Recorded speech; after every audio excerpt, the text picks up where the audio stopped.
중간선거를 앞두고 트럼프 행정부가 비시민권자의 연방선거 불법 투표 가능성을 대대적으로 조사하고 있는 것으로 경고하고 있습니다. 미 연방대법원이 트럼프 대통령의 우편투표 제한 행정명령을 일단 시행할 수 있도록 허용했습니다. 미 국무부는 B1 사업비자나 B2 방문비자를 소지하고 있다가 미국에 와서 망명을 신청한 외국인들을 전수조사해 약 20만 명의 비자를 취소하려는 것으로 내비치고 있습니다. 트럼프 대통령이 호르무즈 해협에 설치됐던 기뢰들을 완전 제거하는 데 성공해 유조선들이 안전하게 항해하게 되고 유가도 급락할 수 있을 것으로 선언했습니다. 미 곡물 농가들이 낮은 곡물 가격과 수출 감소에 이어 경유와 비료값 급등까지 겹치면서 수년 만에 최악의 위기를 겪고 있는 것으로 나타났습니다. 시청자 여러분 안녕하십니까? 워싱턴 뉴스 투데이입니다. 트럼프 행정부는 비시민권자의 연방선거 불법 투표 가능성을 대대적으로 조사하고 있는 것으로 경고하고 있습니다. 대통령과 국토안보부 장관이 직접 나서 비시민권자 25만 명이 유권자 등록을 한 것으로 언급하며 불법 투표에 대해 강력 경고한 바 있는데요. 연방선거에서 비시민권자의 실제 투표는 극히 드문 것으로 조사된 바도 있어 사전 차단, 사전 경고용이란 해석이 나오고 있습니다. 한면택 기자가 보도합니다. 초강경 이민 정책을 밀어붙여온 트럼프 행정부가 11월 3일 중간선거를 70일 앞두고 투표권이 없는 비시민권자의 불법 유권자 등록과 실제 투표 가능성에 대해 대대적인 조사를 하고 있는 것으로 공개 경고하고 나섰습니다. 이민 서비스국 안에서 사기 행위를 전담 포착하고 있는 FDNS팀은 전적으로 비시민권자의 불법 투표 가능성을 중점 조사하고 있는 것으로 미 언론들이 보도하고 있습니다. 트럼프 행정부는 그동안 끊임없이 비시민권자의 불법 유권자 등록과 실제 투표 의혹을 제기해왔습니다. 영주권자를 포함하는 비시민권자의 불법 유권자 등록과 실제 투표 의혹은 도널드 트럼프 대통령과 마크 웨인 멀린 국토안보부 장관이 직접 나서 제기해왔습니다. 트럼프 대통령은 대국민 연설에서 비시민권자 27만 8천 명이나 불법으로 유권자 등록을 한 것으로 나타났다고 주장했습니다. 마크 웨인 멀린 국토안보부 장관은 기자회견에서 비시민권자에게 지역선거에서 투표를 허용하고 있는 4개 주에서만 비시민권자 25만 명 이상이 유권자 등록을 하고 있다고 지적했습니다. 미 전역에서 현재 캘리포니아, 메릴랜드, 워싱턴 DC, 버먼트 등 4개 주에서 비시민권자의 투표를 일부 허용하고 있으나 스쿨보드를 비롯한 지역선거로 한정하고 있습니다. 이를 두고 트럼프 대통령이나 멀린 국토안보부 장관은 비시민권자의 유권자 등록만 주로 문제 삼고 있는 것으로 보입니다. 더욱이 비시민권자가 얼마나 연방선거에서 실제 투표하고 있는 것으로 파악하고 있는지는 언급하지 않고 있습니다. 트럼프 행정부가 비시민권자가 4개 주에서만 25만 명 이상 유권자 등록을 하고 있다고 주장해왔으나 각 주의 실사 결과 그보다 훨씬 적은 수만 확인되고 있습니다. 국토안보부가 추산하고 있는 비시민권자의 유권자 등록은 캘리포니아가 19만 명으로 가장 많고 뉴저지 3만 5천 명, 네바다 15,900명, 펜실베니아 14,600명으로 나타났습니다. 네바다에서는 트럼프 행정부가 통보해온 15,900명을 전원조사한 결과 185명만 시민권자가 아닌 것으로 나타났고 나머지 14,000명은 아직 조사 중이라고 발표했습니다. 그 이전 조사에서는 비시민권자 유권자 등록과 실제 투표가 극히 드문 것으로 확인됐습니다. 조지아주에서는 2024년 등록 유권자 820만 명이나 전수조사했으나 비시민권자는 20명만 유권자 등록을 했고 그 중에서 실제 투표한 사람은 9명에 불과했다고 발표했습니다. 오하이오주에서는 2019년부터 2023년 사이에 컴퓨터 시스템 에러로 잘못 유권자 등록된 사람들이 521명이 투표한 것으로 조사됐으나 고의성이 인정된 1명만 투표 사기로 기소된 것으로 나타났습니다. 연방선거에서 비시민권자의 불법 투표율은 0.04%에 불과해 아무런 영향을 미치지 않고 있는 것으로 간주되고 있습니다. 그럼에도 미국의 연방선거에서 투표권이 없는 영주권자 등 비시민권자가 고의로 유권자 등록을 하고 불법으로 실제 투표했다가 적발되면 상당한 벌금과 1년 이상의 징역형에 처해지는 것은 물론 모든 이민 신분을 박탈당하고 추방당하게 됩니다. WKTV 뉴스 안면택입니다. 미 연방대법원이 트럼프 대통령의 우편 투표 제한 행정명령을 일단 시행할 수 있도록 허용했습니다. 다만 행정명령 자체가 합법이라고 최종 판단한 것은 아니고 우정공사와 관련한 별도의 법원 명령도 남아있어 11월 중간선거에 실제로 얼마나 적용될지는 불확실한 걸로 보입니다. 민주당 지지층이 우편 투표를 상대적으로 많이 이용해온 만큼 투표 접근성과 선거관리 권한을 둘러싼 법적, 정치적 공방이 한층 거세질 전망입니다. 안혜린 기자가 보도합니다. 미 연방대법원이 트럼프 대통령의 우편투표 개편 행정명령에 대해 일단 정부의 손을 들어줬습니다. 보수 성향 대법관 6명이 찬성하고 진보 성향 3명이 반대해 앞서 행정명령을 막았던 하급심 결정을 뒤집었습니다. 트럼프 대통령은 지난 3월 행정명령을 통해 연방정부가 유권자 명단을 작성하고 우정공사가 이 명단을 토대로 우편투표를 처리하도록 하는 등의 개편을 지시했습니다. 이에 민주당이 주도하는 23개 주와 워싱턴 DC는 선거 관리 권한은 각 주와 연방의회에 있다며 소송을 제기했습니다. 이번 대법원 결정의 핵심은 행정명령의 내용이 합법인지 최종 판단한 것이 아니라는 점입니다. 대법원은 소송을 낸 주들이 현재 단계에서 충분한 피해를 입었다고 보기 어렵다며 행정명령의 집행을 우선 허용했습니다. 그러면서도 정부가 앞으로 이 명령을 실제로 집행하면서 취하는 모든 조치까지 합법이라는 뜻은 아니라고 선을 그었습니다. 특히 미국 우정공사가 이 행정명령을 따르지 못하도록 한 별도의 하급심 결정은 그대로 남아있습니다. 따라서 일부 주들이 몇 주 안에 우편투표용지를 발송하기 시작하는 상황에서 실제 중간선거 절차가 얼마나 달라질지는 아직 확정되지 않았습니다. 캘리포니아 등 일부 주도 추가 소송을 이어가겠다고 밝혀 법정 공방은 계속될 전망입니다. 트럼프 대통령과 공화당은 우편 투표와 유권자 신원 확인을 강화해야 선거 신뢰성을 높일 수 있다는 입장입니다. 반면 민주당과 일부 주 정부는 지나친 제한이 합법적인 유권자의 투표 기회를 줄이고 대통령이 주 정부의 선거 관리 권한을 침해할 수 있다고 반발하고 있습니다. 일반 유권자 입장에서는 이번 판결만 보고 우편 투표가 곧바로 금지되거나 모든 주의 규칙이 바뀐다고 볼 수는 없습니다. 다만 중간선거가 가까워진 만큼 우편 투표를 이용할 계획이라면 자신이 거주하는 주의 신청 마감일과 신분 확인 요건, 투표용지 발송 규정을 미리 확인할 필요가 있습니다. 결국 이번 대법원 결정은 트럼프 행정부의 우편 투표 개편을 추진할 길을 열어줬지만 실제 투표 방식이 어디까지 바뀔지는 앞으로 이어질 소송과 각 주의 대응에 달려 있습니다. WKTV 뉴스 안혜린입니다. 트럼프 행정부가 미국에 들어와 망명을 신청한 외국인들 최대 20만 명에 대해 B1 사업 비자나 B2 방문 비자를 무더기로 취소할 준비를 하고 있는 것으로 나타났습니다.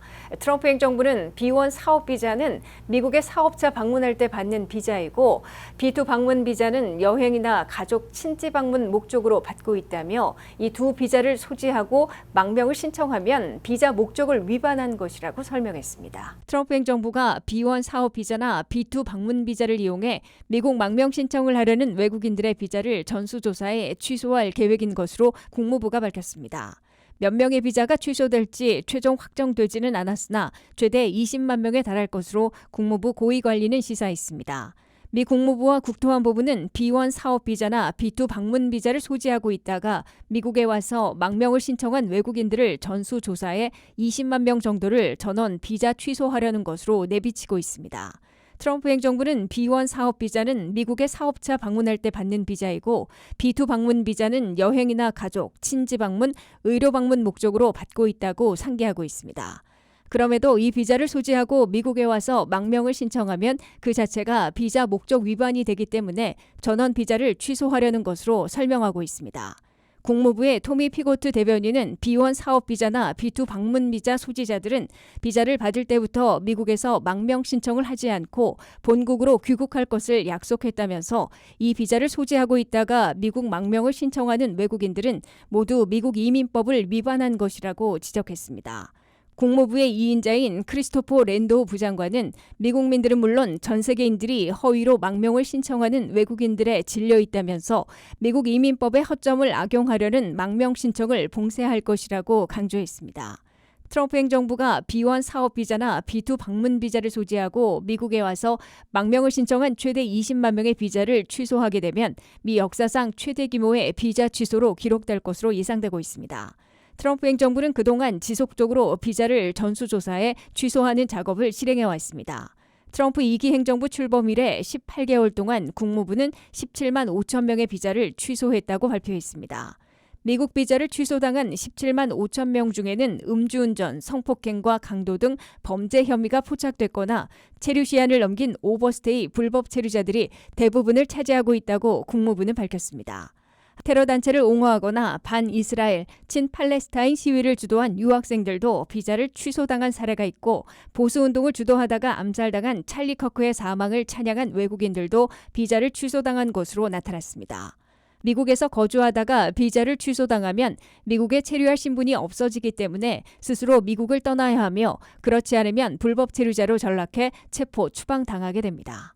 트럼프 대통령이 이란 호르무즈 해협의 핵심 항로에 설치됐던 기뢰들을 완전 제거하는 데 성공해 유조선들이 안전하게 항해하게 되고 유가도 급락할 수 있을 것으로 선언했습니다. 트럼프 대통령은 이란에게 새로 기뢰를 개설하는 선박들을 즉각 격침시킬 것이라고 통보하고 미 해군과 공군의 보호 아래 유조선들이 호르무즈 해협 중심 항로를 들어가고 나올 수 있게 됐다고 강조했습니다. 한면태 기자가 보도합니다. 도널드 트럼프 대통령이 이른바 로키로 단행해온 이란과의 전쟁 전략에서 하나의 핵심 목표를 달성한 것으로 선포했습니다. 트럼프 대통령은 트루스 소셜에 미 해군으로부터 방금 보고를 받았다면서 호르무즈 해협에서 가장 많이 사용하는 핵심 항로에 설치됐던 기뢰를 완전 제거하는 데 성공했다고 선언했습니다. 트럼프 대통령은 이번 기뢰 완전 제거로 유조선 등 각국의 선박들이 호르무즈 해협 핵심 항로를 미 해군과 공군의 보호 아래 안전하고도 자유롭게 항해할 수 있게 됐다고 강조했습니다. 트럼프 대통령은 이어 이란에게 경고장을 통보했다며 앞으로 새로 기뢰를 매설하려는 선박들은 미군들이 즉각적이고도 체계적으로 격침시킬 것이라고 경고했습니다. 이를 위해 미국은 우주군 사령부에서 이란 선박들의 새 기뢰 매설 시도를 공중 감시하고 미 해군과 공군이 포착 시 무관용으로 즉각 격침시키게 될 것으로 경고하고 있습니다. 미국은 그동안 이란의 경제 봉쇄와 함께 로키 작전의 핵심으로 호르무즈 기뢰 완전 제거를 통한 해상 통제권 확보를 단행해 목표를 달성한 것으로 강조하고 있습니다. 미국은 호르무즈 해협의 핵심 항로 아래에 수중 드론들을 투입해 100기 이상의 기뢰를 포착해냈으며 민간업체에 제거와 폭파 작업을 맡겨 완수해낸 것으로 설명하고 있습니다. 호르무즈 해협의 핵심 항로에 설치됐던 100기 이상의 기뢰를 완전 제거하는 로키 작전에서 목표를 달성함에 따라 지구촌 석유 수출량의 20%를 차지하고 있는 호르무즈 해협을 통한 유조선 항해와 석유 공급이 획기적으로 늘어나 국제유가를 급락시킬 것으로 예상되고 있습니다. 국제유가는 25일 3.5% 안팎 급락해 텍사스산 중진료는 배럴당 82달러, 영국 브렌트유는 87달러를 오르내리고 있습니다. 미국 내 휘발유 값은 아직 4달러 9센트에 머물고 있으나 곧 하락세를 탈 것으로 예측되고 있습니다. 미국은 호르무즈 해협 핵심 항로의 기뢰 완전 제거 성공을 통해 상당한 파급 효과를 얻을 것으로 예고되고 있습니다. 미국의 기뢰 완전 제거로 유조선 등이 자유롭고도 안전하게 항해하는 것으로 확인되면 이란의 호르무즈 통제권이 사실상 미국으로 넘어가고 향후 종전 협상에서도 이란의 협상력이 크게 약화되는 파급 효과도 볼 수 있을 것으로 악시오스 등 미 언론들은 내다보고 있습니다. WKTV 뉴스 한면택입니다. 미국의 곡물 농가들이 낮은 곡물 가격과 수출 감소에 이어 경유와 비료값 급등까지 겹치면서 수년 만에 최악의 침체를 겪고 있는 것으로 나타났습니다. 미 농민단체들은 정부 지원이 없다면 농가의 손실이 올해에만 300억 달러를 넘을 것으로 보고 있습니다. 이 같은 농가의 어려움이 결국 식품 가격에 영향을 미쳐 소비자들의 장바구니 부담으로 이어질 수 있다는 분석도 나옵니다. 안혜린 기자의 보도입니다. 미 농촌 경제에 경고등이 켜졌습니다. 파이낸셜 타임즈에 따르면 미국 곡물 농가들은 최근 수십 년 사이 가장 어려운 시기를 보내고 있습니다. 몇 년째 곡물 가격이 낮은 상태에서 중국을 포함한 해외 수출까지 줄어든 데다 이란 전쟁 이후 농기계에 사용하는 디젤과 비료 가격이 크게 뛰었기 때문입니다. 미국의 디젤 평균 가격은 현재 갤런당 5달러 45센트 수준으로 전쟁 이전 3달러 81센트보다 크게 올랐습니다. 트랙터와 수확 장비를 대규모로 사용하는 농가에는 연료비 상승이 곧바로 생산비 증가로 이어지고 있습니다. 비료 가격까지 함께 오르면서 옥수수와 대두 등 주요 작물을 재배할수록 손실이 쌓이는 농가도 늘고 있습니다. 미 농민연맹은 정부 지원이 없을 경우 9개 주요 곡물 농가의 손실이 올해 310억 달러, 내년에는 320억 달러에 이를 것으로 추산했습니다.